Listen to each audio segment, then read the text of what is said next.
Hey guys, today we'll build a linked list in Rust, and by doing this we'll learn a lot about the RC smart pointer.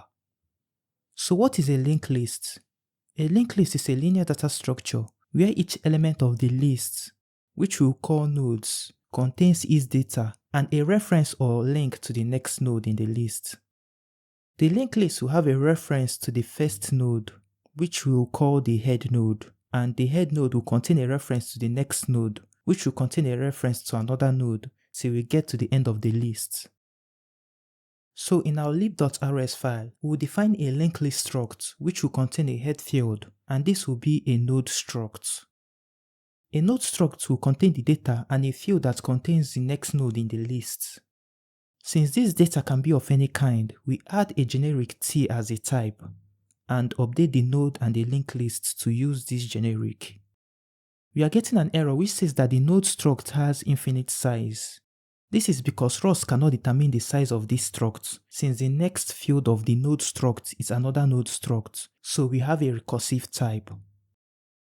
To solve this issue, we'll store the node in the heap, and the next field will be a pointer to that node. To do that, we'll use a smart pointer like box or RC. The box smart pointer is the most basic smart pointer. It stores data on the heap and returns a pointer to that data. The RC smart pointer, which is short for reference counted, does what a box smart pointer do, but the data can have multiple pointers, which is much more suitable for graph-like data structures.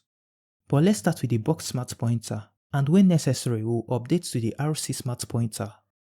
So we update the next field to be a box that stores the node. Since the next node may not exist in a linked list, we will make it optional.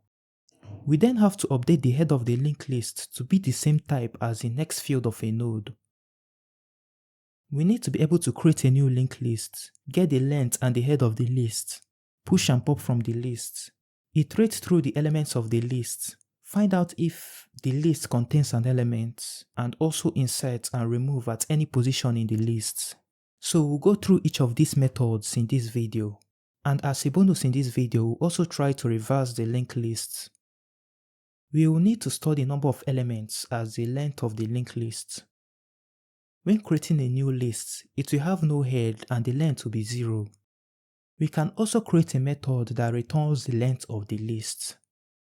For getting the head of the list, we want to return a reference to the data in the node instead of the node itself. So our return type will be an optional reference to the data. Therefore, we get the optional reference to the head of the list and call the map method. This will convert the element inside an option to another element. We then pass in a closure and the input will be the original element of the option, which in our case is the node. Then we return a reference to the data inside the node. Throughout this tutorial, we'll test the methods of our linked list to be sure it works just as we want it to. For now, we want to be sure that when we create a new list, the length of the list will be 0 and the head will be none. So we set up a test module, and for the new method, we first create a linked list and we will use i32 as the data type. We then confirm that the length of the list is 0 and the head of the list is none. So when we open our terminal and run cargo tests, we can see that the test passed. If I modify this from 0 to 1 and test again, we will get an error since the length of the list is not 1. Likewise, if I modify the head from none to some and test, we also get an error. The next method we'll look at is the push method. This is how we'll go about it. In a linked list, we have the head pointing to a node, which has a next that points to other nodes. We will create a new node whose next is the head node in the list. We then move the head of the list to point to this new node. Let's try going one step back. We can see that this node here is owned by 2 variables. This won't work typically in Rust, and this is where we have to convert from box to RC. The RC smart pointer allows multiple pointers to a variable, and it keeps track of the number of pointers to that variable. It then drops the variable when there is no longer any pointer to the variable. We are mutating the list, So we borrow self as mutable, and our next parameter is the data we want to push to the list. Let's try creating a new node. It will have the data from the argument, and the next will be self.head. We can see an error saying cannot move out of a mutable reference. This is because Rust tries to move the ownership of the head node to the new node we created. So what we'll do is to convert from box to RC. And after doing that, we can create a new pointer to the head node by cloning the other pointer to the head node. RC comes with a clone method that clones the pointer to its item but doesn't clone the item itself, and different variables can own each pointer. We will then set the head of the list to be an RC pointer to the new node, then update the length of the list. Now it's time to test this method, but first we'll drive the debug trait for the linked list and the node struct, so we'll be able to print them to the terminal. To test the push method, we'll first create a new list, and since we are modifying this list, we'll make it mutable.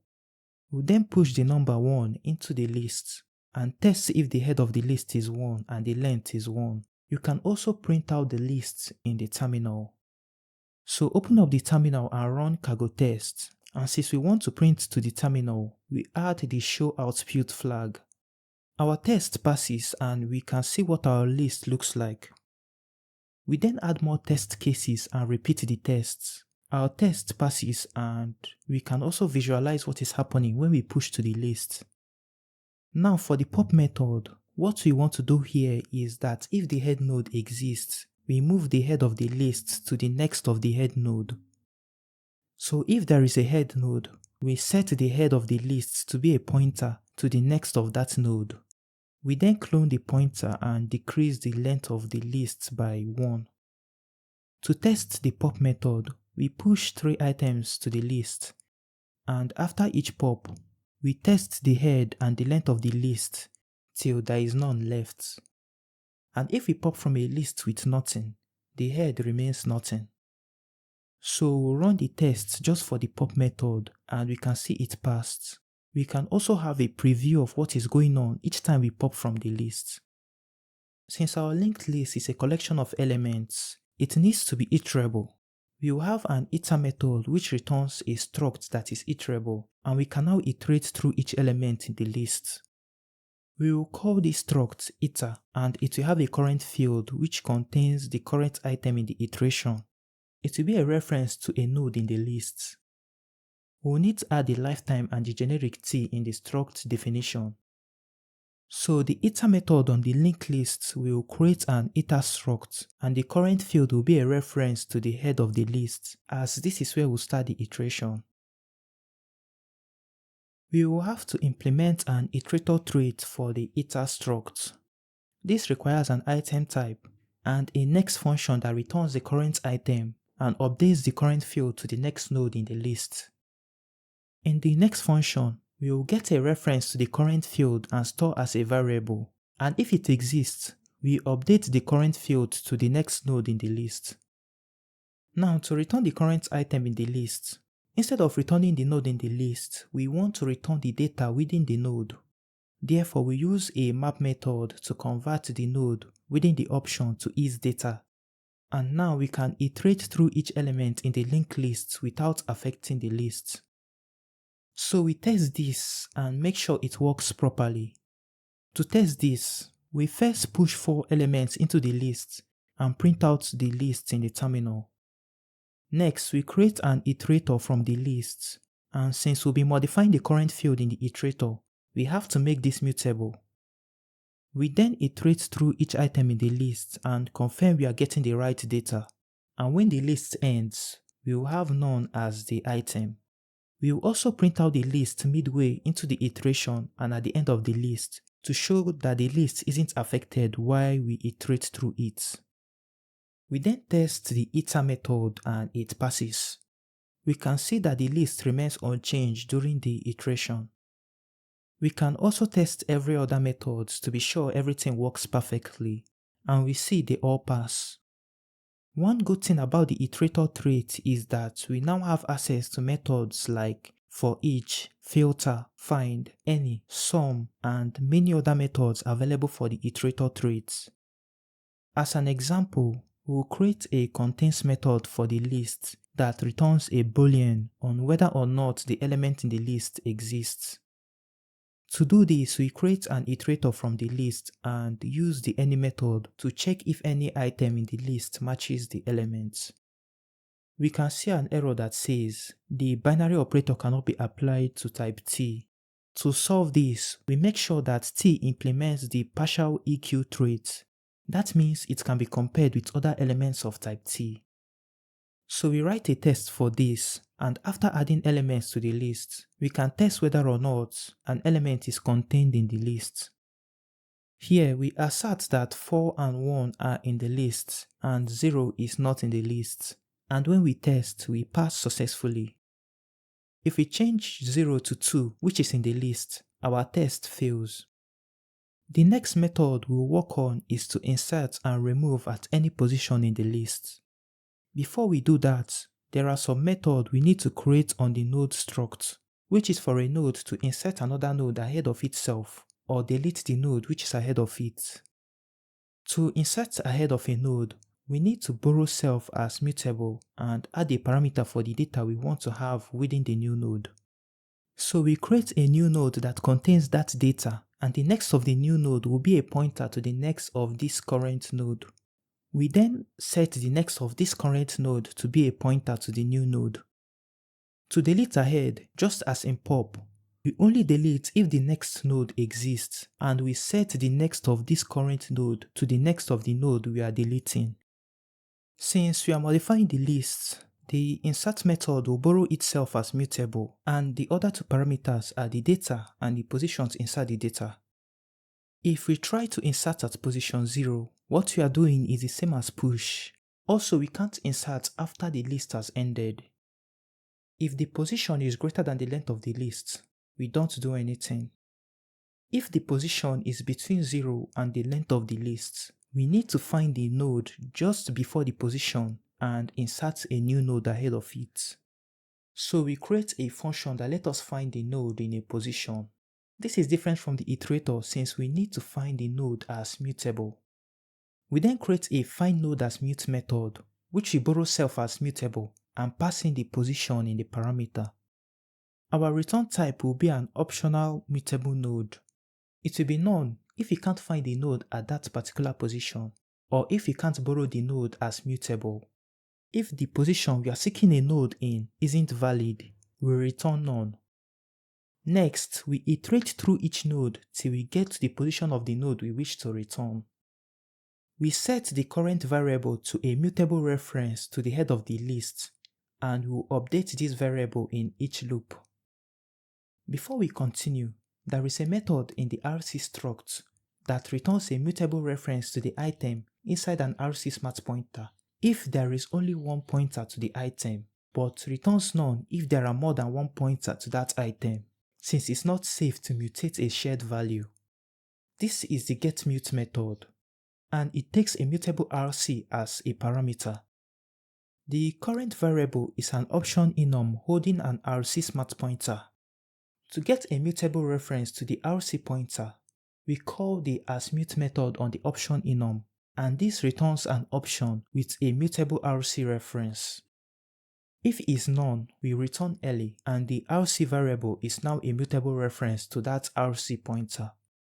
So we update the current variable to be a mutable reference to the next node. We use the getMute method to get a mutable node from the RC pointer.